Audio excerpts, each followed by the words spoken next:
What do you think of when you picture church? A big old building with a clock tower and a tall spire? Uncomfortable pews and battered old Bibles? Maybe a stained glass window with the nativity story or the Easter story? Maybe an organ playing in the background? Or maybe you picture something a little bit more modern. A stage with lights and a full band. A big sound system and flat screen TVs on the wall. Whatever we picture when we think of church is usually something to do with the building, what it looks like and what is on the inside. But what if I said to you that church is actually about the group of people? The people that choose to come together to praise and worship God, to learn more about who He is, and to generally just be in fellowship together. And what if I said that all of us had our own part to play in our role as the church?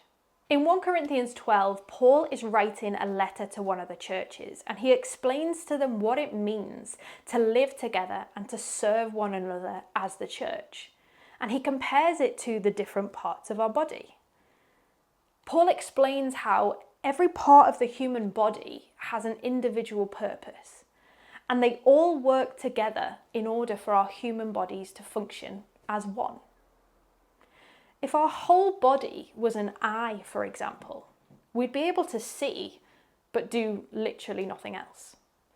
If our whole body was an ear, we'd be able to hear, but we couldn't see or carry or walk.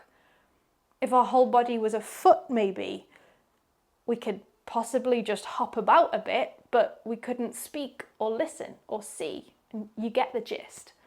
Essentially, in the church, or in the body of Christ, as Paul puts it in his letter, we need each other. We rely on each other in order for the church to function. Just like our bodies need each an individual part, we need each other in order for the church to be church. Living in community with other believers as the church is vital for our Christian faith, because we can point each other to God. We can challenge each other when we're tempted to sin. We can hold each other accountable and generally just live in a way that loves and supports one another. God didn't create us to be alone. His design for humans was to live in community with one another. And we can do that as the church.